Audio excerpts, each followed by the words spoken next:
The last thing is regarding cryptography. What do you understand by cryptography? Good on public and private, right? So see, crypto means what?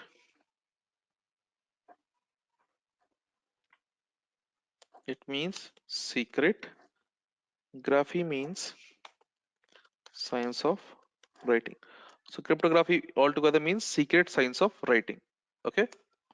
So in cryptography, we have you can say one concept which is known as a data security, basically.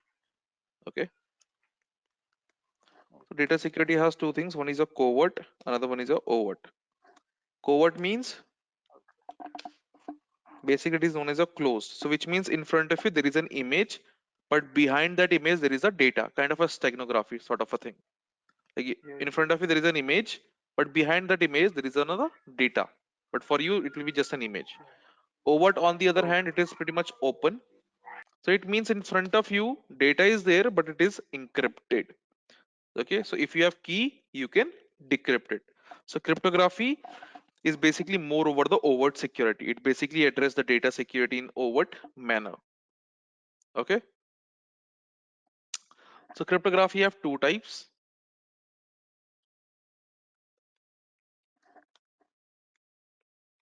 One is your modern, another one is your classic.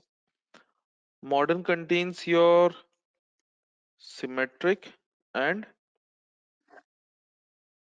asymmetric, whereas your classic contains your transposition and your substitution. Okay, two things are there in classic. We follow your modern, by the way, like asymmetric and symmetric. Okay. See, requirements. First of all, let me just write those things.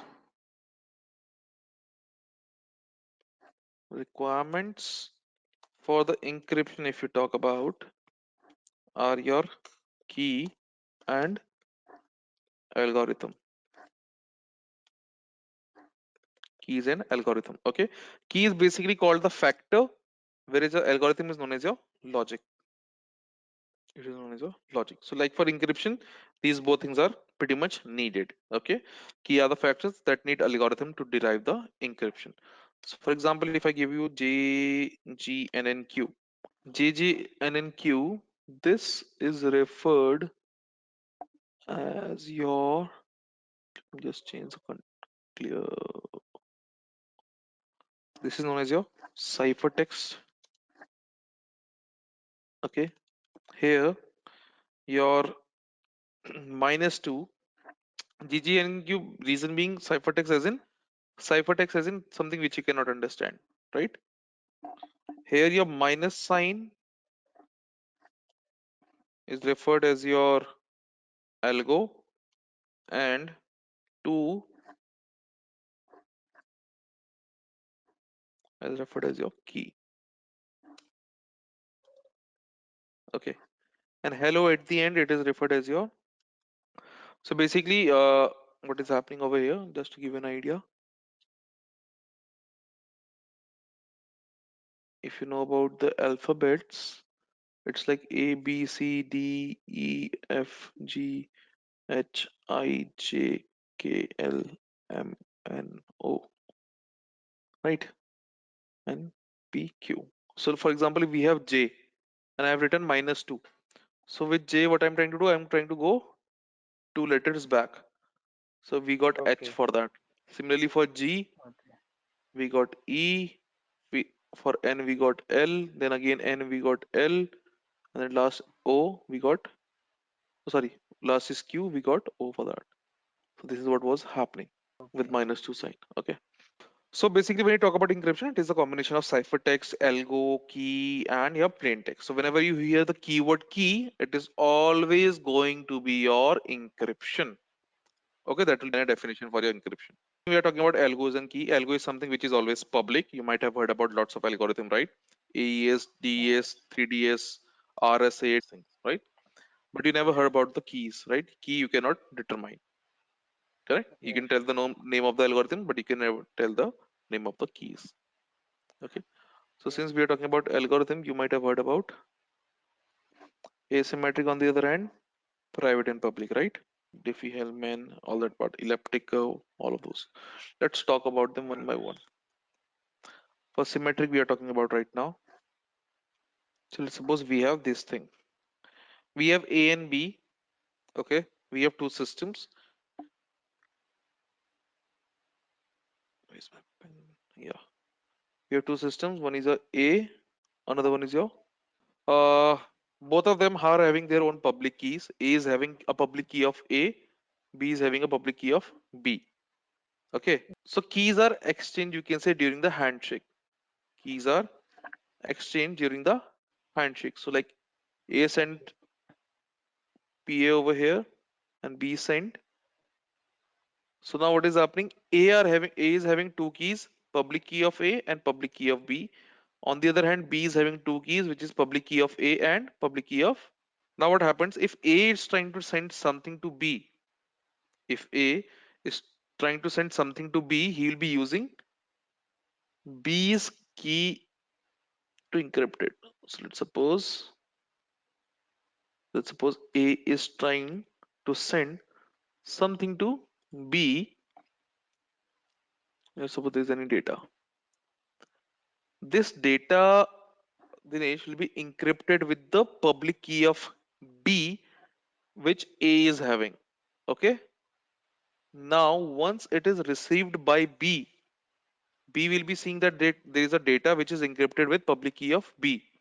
So B will be using his own public key to decrypt it. Yeah, by using public key of B. See, in Symmetric, same key will be used for encryption and decryption. What happened? I'm telling from the A and B two systems are there. A was earlier having public key of A, B was having public key of B. Now what happened? They exchanged their keys. Now A is having two keys. One is public key of A and public key of B. Similarly, B is having two keys, public B and public key of A. When A is trying to send something to B, A will be encrypting the data with public key of B, which A is having after the handshake. And once Yes. this data is received by B, B will be seeing that there is a data which is encrypted with public key of B. So B will do what? He will be using his own public key of B to decrypt it. What will happen if B is trying to send something to A? So B will be using which key to encrypt the data now? Key of A. Exactly. Right now over here, A is having, watch very carefully, private key of A and B is having private key of, and they are also having public key of A and public key of B. Now what they will do? They will exchange their public keys. Always remember, private keys are never shared. They exchange their keys. Now A is having three keys. Private key of A, private key, uh, private key of A, public key of A. Similarly, B will be having private key of B, public key of B, and if they want to send any data, what they will do? Let's suppose any one of them wants to send data. Let's suppose A is trying to send any data to B. Okay, let's suppose A is trying to send any data to B. This is your data. I'm writing data name. Now what will happen? When A is trying to send any data to B, we will also calculate a hash for that. So we calculate a hash over here in order to maintain its integrity. Okay. Now this only this hash A is encrypted with private key of A. Okay. Now this entire thing again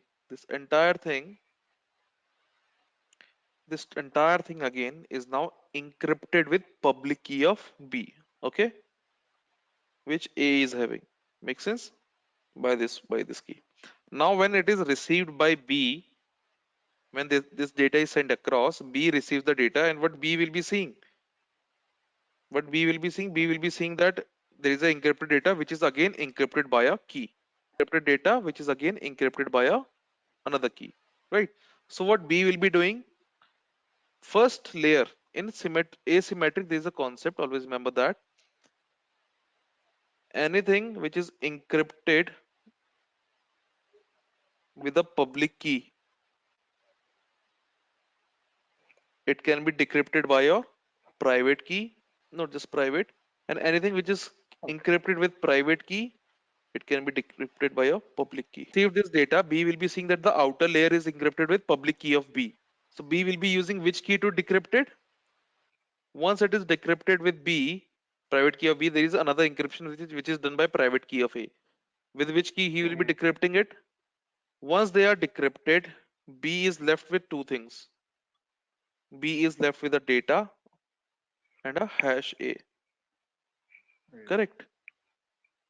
So what B will be doing now? B will be calculating calculating a hash with the same algorithm for this data. Let's name it hash B. The reason B calculated a different hash for this data so that it can compare both the hashes. Reason being, if they both matches, it means data was not tampered in between, it maintained its integrity. In case if they do not match, we will get to know that something happened in between. Make sense? Because in hashing, just to let you know, we have few properties in hashing actually. Like even if you trying in hashing, there is a concept which is known as avalanche effect. I might write the spelling wrong. Avalanche effect means, even let's suppose Dinesh is sending hello to Sayam. You're sending hello to Sayam. If let's suppose for this hello, the hash is something like this. Okay. And now if in this hello, even if there is a single dot added or space added, even a small space, a single space, the hash for this will be something like this. You know, X, Y, V, K, L, M. It will be totally different from the previous one. That is known as the avalanche effect.